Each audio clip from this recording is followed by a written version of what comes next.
அனைவருக்கும் வணக்கம். ராசி சக்கரத்தில் மூன்றாவதாக அமைந்திருக்கக்கூடிய ராசி. நம்ம என்ன நினைக்கிறோமோ அது மாதிரி தான் எல்லா விஷயமே நடக்கும் அப்படின்னு சொல்லக்கூடியவங்க யார் அவங்க அப்படின்னு பார்த்திங்கன்னா நம்மளுடைய மிதுன ராசி அன்பர்கள் தான். அதே மாதிரி ரொம்ப சுறுசுறுப்பானவங்க, ரொம்ப வெகுளித்தனமானவங்க. அதே மாதிரி எந்த ஒரு விஷயத்துலேயும் நம்மளுடைய கடினமான உழைப்பை போட்டோம்னா நமக்கு வெற்றி கிடைக்கும் அப்படின்னு நினைக்கக்கூடியவங்க. இது உண்மையாக இல்லையா மிதுன ராசி அன்பர்களே? மறக்காமல் நம்மளுடைய கமெண்ட் பாக்ஸில் தெரிவிங்க. நீங்கள் இப்போ தான் ஃபஸ்ட் டைமாக நம்ம சேனலை பார்க்குறதா இருந்தால் நம்ம சேனலை சப்ஸ்கிரைப் பண்ணிவிட்டு கூடவே இருக்கிற பெல் ஐக்கானையும் கிளிக் பண்ணிக்கோங்க. அப்போ தான் நாங்கள் போடுற ஒவ்வொரு வீடியோவும் உங்களுக்கு நோட்டிஃபிகேஷனாக வரும். நீங்கள் மிதுன ராசி அன்பராக இருந்தால் மறக்காமல் நம்மளுடைய சேனலுக்கு ஒரு லைக் கொடுத்துட்டு உங்களுடைய ஃப்ரெண்ட்ஸ் யாராவது மிதுன ராசியில் இருந்தாங்க அப்படின்னா மறக்காமல் இந்த வீடியோவை அவங்களுக்கும் ஷேர் பண்ணிவிடுங்க. சரி, வாங்க நம்மளுடைய மிதுன ராசி அன்பர்களுக்கு அடுத்து வருகின்ற 30 நாட்களும் இந்த மார்கழி மாதத்துக்குள்ளே என்னென்ன மாற்றங்களை நீங்கள் சந்திக்க இருக்கீங்க அப்படிங்கிறத இந்த வீடியோவில் விளக்கமாக சொல்லியிருக்கோம். நிச்சயமாக இந்த வீடியோ உங்களுக்கு பயனுள்ளதாக தான் இருக்கும். அதனால் இந்த வீடியோவை ஸ்கிப் பண்ணாமல் கடைசி வரைக்கும் பாருங்கள். உங்களுக்கு ஜோதிட ரீதியாக ஏதாவது சந்தேகங்கள் இருக்குது அல்லது ஜோதிடர்கிட்ட ஏதாவது ஆலோசனை வேணும் அப்படின்னா டிஸ்கிரிப்ஷனில் ஜோதிடரோட வாட்ஸ்அப் நம்பர் கொடுக்கப்பட்டிருக்கு. அந்த நம்பருக்கு கால் பண்ணி முன்பதிவு செய்துக்கோங்க. நிச்சயமாக உங்களுக்கு இருக்கும் பிரச்சனைகளுக்கு நல்ல ஒரு சொல்யூஷன் வழங்குவார். இந்த மார்கழி மாத கிரகநிலையை வைத்து பார்க்கும்போது நம்மளுடைய மிதுன ராசிக்கு இந்த மாத தொடக்கத்திலேயே பார்த்திங்கன்னா உங்களுடைய ராசிநாதன் புதன் 6ஆம் இடத்துல சஞ்சரிக்கிறார். 10ல் ராகு பகவான் பலம் பெற்று அமர்ந்திருக்கிறார். அதனால் புதிய முயற்சிகள் எல்லாமே உங்களுக்கு வெற்றியை தேடித்தரும். எங்கேயாவது ஆன்மீக தலங்களுக்கு சென்று வருவதற்கான ஒரு யோகமெல்லாம் இந்த மிதுன ராசி அன்பர்களுக்கு இந்த மார்கழி மாதத்தில் நடக்கக்கூடிய ஒரு யோகம் இருக்குது. பொருளாதாரத்துலேயும் பார்த்திங்கன்னா கடந்த மாதத்தில் இருக்கிற பிரச்சனை இந்த மாதத்தில் இருக்காது அப்படின்னு சொல்லலாம். கடந்த மாதத்துலலாம் பார்த்திங்கன்னா பொருளாதாரத்தில் அவ்வளோ பிரச்சனை, திடீர்னு ஒரு சில செலவுகள்லாம் வரும். அது எப்படி சமாளிக்கிறதுன்னு தெரியாமல் கடன் வாங்க வேண்டிய ஒரு சூழ்நிலை கூட இருந்திருக்கும். இந்த மாதத்தில் பார்த்திங்கன்னா நல்ல ஒரு வளர்ச்சி நிறைந்த மாதமாக இந்த மாதம் அமைந்திருக்கு அப்படின்னே சொல்லலாம். நல்ல சந்தர்ப்பங்கள்லாம் உங்களை தேடி வரும். கரெக்டாக நேரத்தை பயன்படுத்திக்கோங்க.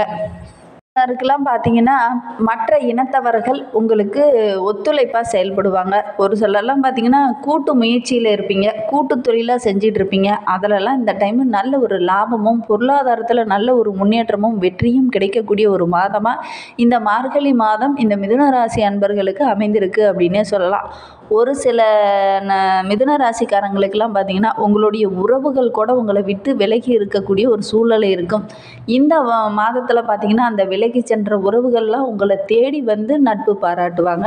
சென்ற மாதத்தை காட்டிலும் இந்த மாதத்தில் நல்ல ஒரு பலன் கொடுக்கக்கூடிய மாதமாக தான் அமைந்திருக்கு. பல வெற்றிகளும் உங்களை தேடி வர இருக்குது. கரெக்டாக வாய்ப்பை பயன்படுத்திக்கிட்டீங்க அப்படின்னா நல்ல ஒரு மாற்றம் நிறைந்த மாதமாக இந்த மார்கழி மாதம் இந்த மிதுன ராசி அன்பர்களுக்கு அமையும். அதே மாதிரி கடகத்தில் இருக்கிற செவ்வாய் இந்த மாதம் முழுவதுமே மகரத்தில் சஞ்சரிக்கிறார். சுக்கிரனையும் பார்க்க இருக்கிறார். அதே மாதிரி 6, 11 ஆகிய இடத்திற்கு அதிபதியானவர் செவ்வாய் சுக்கிரனை பார்ப்பதனால உத்தியோகத்தில் திடீர்னு சின்ன சின்ன மாற்றங்களும் புதிய வாய்ப்புகளும் தேடி வருவதற்கான ஒரு யோகம்லாம் நம்மளுடைய மிதுன ராசி அன்பர்களுக்கு இந்த மாதத்தில் கிடைக்கும். வெளிநாட்டு முயற்சிகள் எல்லாமே கைகூடி வரும். பெண்களை பொறுத்தவரையிலும் பல வழிகளில் பிரச்சனை இருந்திருக்கும். அந்த பிரச்சனை எல்லாமே படிப்படியாக குறையக்கூடிய ஒரு மாதமாக இந்த மார்கழி மாதம் அமைந்திருக்கு அப்படின்னே சொல்லலாம். குடும்ப சூழ்நிலை மட்டும் சின்ன சின்ன மனப்பதட்டத்தையும் மனக்குழப்பத்தையும் கொடுக்கும். கொஞ்சம் கவனமாக இருங்க. ஒரு சிலர்லாம் பார்த்திங்கன்னா நீதிமன்ற வழக்குகள் வரையிலும் போயிருப்பீங்க. அது எல்லாமே உங்களுக்கு சாதகமாக அமைய இருக்குது அப்படின்னே சொல்லலாம். நிலம் சம்பந்தமான பிரச்சனையெல்லாம் ஒரு முடிவுக்கு வரக்கூடிய ஒரு காலகட்டமாக இந்த மாதம் அமைந்திருக்கு அப்படின்னே சொல்லலாம். எதிர்கால நலனை கருதி முக்கிய முடிவுகள்லாம் இந்த டைம் எடுப்பீங்க. ஒரு சிலர்லாம் பார்த்தீங்க நீண்ட நாளாக கடன் வாங்கிட்டு அதை திருப்பி கொடுக்க முடியலையே அப்படின்னு நினச்சவங்களாம் இந்த மாதத்தில் கொடுத்துட்டு ஒரு நிம்மதி பெருமூச்சு விடக்கூடிய ஒரு மாதமாக அமைந்திருக்கு அப்படின்னே சொல்லலாம். கொடுக்கல் வாங்கல்ல கொஞ்சம் திருப்தி இல்லாத மாதிரி ஒரு சில விஷயங்கள்லாம் தோணும். கொஞ்சம் கவனமாக இருங்க. உங்களுடைய ராசிக்கு பார்த்தீங்கன்னா 7, 10 ஆகிய இடத்திற்கு அதிபதியானவர் குரு பகவான். அவர் வக்கிரகம் பெறுவதனால குடும்பத்தில் கொஞ்சம் ஒற்றுமை குறைந்த மாதிரி உங்களுக்கு தோணும். கொஞ்சம் கவனமாக இருங்க. இந்த டைமு பார்த்திங்கன்னா வீண் வாக்குவாதம்லாம் நடைபெறுவதற்கான ஒரு சூழ்நிலை இருக்குது. அதனால் கொஞ்சம் கவனமாக இருங்க. குடும்பத்தில் இருக்கிறவங்களே பார்த்திங்கன்னா சின்ன சின்ன வாக்குவாதங்களில் ஈடுபடுவாங்க. அது உங்களுக்கு சுமையாக இருக்கும். கொஞ்சம் கவனமாக இருங்க. சுபகாரியமெல்லாம் நடைபெறதில் கரெக்டான டைமில் நடைபெறாமல் சின்ன சின்ன தடைகளும் தாமதமும் ஏற்படுவதற்கான ஒரு சூழ்நிலை இருக்குது. கொஞ்சம் கவனமாக இருந்தீங்க அப்படின்னா இந்த பிரச்சனை எல்லாமே ஓரளவுக்கு சரியாகும். மிதுன ராசி அன்பர்கள்லாம் பார்த்தீங்கன்னா வீடு கட்டிகிட்டு இருப்பீங்க. அந்த வீடு கட்டுறதுக்கான பணம் கரெக்டான டைமில் கிடைக்காம சின்ன சின்ன தடைகள் வருவதற்கான ஒரு சூழ்நிலை இருக்குது. இதனால் வீடு கட்டுற முயற்சியே பாதியில் நிற்கிற மாதிரி ஒரு சூழ்நிலை கூட ஒரு சிலருக்கு அமையக்கூடிய சூழ்நிலை இருக்குது. கொஞ்சம் கவனமாக இருந்தீங்க அப்படின்னா இந்த பாதிப்புகள்லேருந்து உங்களால் விடுபட முடியும். கொஞ்சம் கவனமாக இருங்க. மற்றவங்க கிட்ட பேசும்போதும் பழகும்போதும் ரொம்ப எச்சரிக்கையாக இருங்க. எவ்வளோ தான் முயற்சி செய்தாலும் நம்ம எதிர்பார்த்த காரியம் மட்டும் சின்ன சின்ன தடைகள் வந்துக்கிட்டே இருக்குது அப்படிங்கிற மாதிரி உங்களுடைய மனம் இருக்கும். கொஞ்சம் கவனமாக இருங்க. உத்தியோகத்தில் இருக்கிறவங்களுக்கு பார்த்தீங்க அப்படின்னா உங்களுடைய பணியில் கூட ரொம்ப கவனமாக இருங்க. திடீர்னு பணி நீக்கம் போன்ற பிரச்சனைகள்லாம் வருவதற்கான ஒரு சூழ்நிலை இருக்குது. கவனமாக இருங்க. நியாயமான விஷயத்துக்காக அதிகம் நீங்கள் போராடுவீங்க. அது உங்களுக்கே பிரச்சனையாக அமையக்கூடிய ஒரு சூழ்நிலை இருக்குது. அதனால் கொஞ்சம் கவனமாக இருந்தீங்க அப்படின்னா இந்த பிரச்சனையிலேருந்து உங்களால் விடுபட முடியும். அதே மாதிரி மேல் அதிகாரிகிட்ட வாக்குவாதத்தில் ஈடுபட வேண்டாம். மார்கழி மாதம் 15 தேதிக்கு அப்புறம் பார்த்தீங்க அப்படின்னா கும்ப ராசிக்கு சுக்கிரன் செல்ல இருக்கிறார். உங்களுடைய ராசிக்கு பார்த்தீங்கன்னா 5, 12 ஆகிய இடத்திற்கு அதிபதியானவர் சுக்கிரன். பூர்வ புண்ணிய ஸ்தானாதிபதியாக சுக்கிரன் பாக்கியஸ்தானத்தில் சஞ்சரிப்பது ரொம்ப அற்புதமான நேரம் அப்படின்னே சொல்லலாம். உள்ளத்தில் ஒரு உற்சாகம் குடிக்கொள்ளக்கூடிய ஒரு காலகட்டமாக இது அமைந்திருக்கு அப்படின்னே சொல்லலாம். நினைத்த நேரத்தை நினைத்த விஷயத்தை செய்து முடிப்பீங்க. இது மற்றவங்களுக்கு பிரச்சனையாக முடியக்கூடிய ஒரு சூழ்நிலை இருக்குது. கொஞ்சம் கவனமாக இருங்க. வெளிநாட்டில் இருக்கிற ஏதாவது ஒரு பிரபலங்கள் அல்லது நண்பர்கள் மூலிமா ஏதாவது ஒரு நல்ல செய்தி இந்த டைமு தேடி வரும். கரெக்டாக நீங்கள் அதை பயன்படுத்திக்கோங்க. உத்தியோகத்தில் கூட பார்த்தீங்கன்னா நீண்ட நாளாக நிலுவையில் இருந்த அந்த நிலுவைத் தொகை இந்த டைமு கைக்கு வரும். அது உங்களுக்கு கொஞ்சம் நிம்மதியாக கொடுக்கும். மார்கழி மாதம் 17ஆம் தேதிக்கு அப்புறம் பார்த்தீங்க அப்படின்னா தனுசு ராசிக்கு புதன் செல்ல இருக்கிறார். உங்களுடைய ராசிநாதன் புதன் சப்தம ஸ்தானத்தில் சூரியனோடு இணைவது ரொம்ப யோகம் அப்படின்னே சொல்லலாம். அது புத ஆதித்ய யோகமாக உருவாகிறதுனால இந்த மாதம் ரொம்ப யோகமான மாதமாக நம்மளுடைய மிதுன ராசி அன்பர்களுக்கு அமைந்திருக்கு அப்படின்னே சொல்லலாம். வருமானம் ஓரளவுக்கு சிறப்பாக இருக்கும். வசதிகளும் தேடி வர இருக்கு. நினைத்ததை நினைத்த நேரத்தில் செய்து முடிப்பீங்க. உத்தியோகத்தை பொறுத்தவரையும் இதுவரை நீங்கள் கேட்டு கிடைக்காத அந்த சம்பள உயர்வு இந்த மாதத்தில் கிடைக்கும்.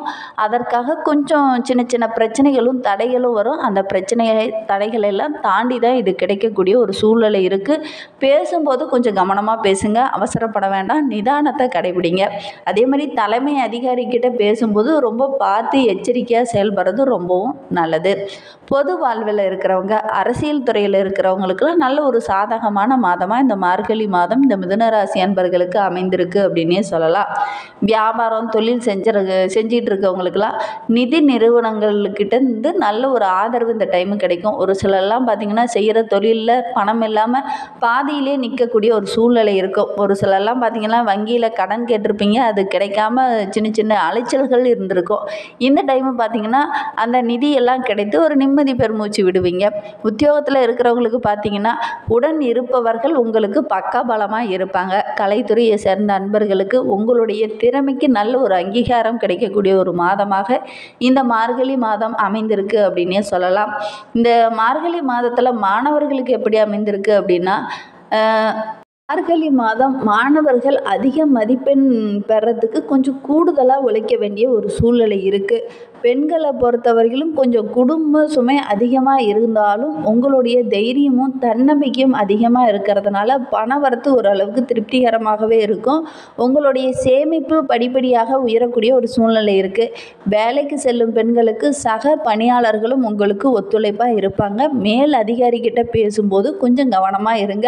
அடுத்தவங்களுக்கு உதவ போய் நீங்கள் பிரச்சனையெல்லாம் மாட்டிக்காதீங்க. கொஞ்சம் கவனமாக இருந்தீங்க அப்படின்னா நிச்சயமாக உங்களுக்கு சாதகம் நிறைந்த மாதமாக இந்த மார்கழி மாதம் உங்களுக்கு அமைந்திருக்கு அப்படின்னே சொல்லலாம். இன்னும் உங்களுடைய வாழ்க்கை சிறப்பாக அமைய அருகில் இருக்கிற விநாயகர் கோவிலுக்கு சென்று தீபம் ஏற்றி வழிபட்டுக்கிட்டு வாங்க. அப்படி இல்லைங்கிற பட்சத்தில் உங்களுடைய குலதெய்வம் பக்கத்திலே இருந்தது அப்படின்னா அந்த கோவிலுக்கு வாரத்தில் ஒரு முறையாவது சென்று வழிபட்டுக்கிட்டு வாங்க. உங்களுடைய வாழ்க்கை அற்புதமாக இருக்கும். அதே மாதிரி பெருமாள் ஆலயம் பக்கத்தில் இருந்தது அப்படின்னா இந்த மார்கழி மாதத்தில் தினமுமே போய் பெருமாளை தரிசிச்சுட்டு வரதுனால உங்களுடைய வாழ்க்கையில் நல்ல நல்ல மாற்றங்கள் வரும். நம்பிக்கையோடு இந்த 3 விஷயத்தையும் முடிந்தால் செஞ்சுக்கிட்டு வாங்க. இந்த மாதிரி பயனுள்ள தகவலை நீங்கள் நீங்கள் தொடர்ந்து கேட்கணும் அப்படின்னு நினச்சிங்கன்னா நம்ம சேனலை சப்ஸ்கிரைப் பண்ணிவிட்டு கூடவே இருக்கிற பெல் ஐக்கானையும் கிளிக் பண்ணிக்கோங்க. அப்போ தான் நாங்கள் போடுற ஒவ்வொரு வீடியோவுமே உங்களுக்கு நோட்டிஃபிகேஷனாக வரும். நீங்கள் மிதுன ராசியில் எந்த நட்சத்திரத்தில் பிறந்தீங்க அப்படிங்கிறத மறக்காமல் எங்களுடைய கமெண்ட் பாக்ஸில் தெரிவிங்க. தேங்க்யூ.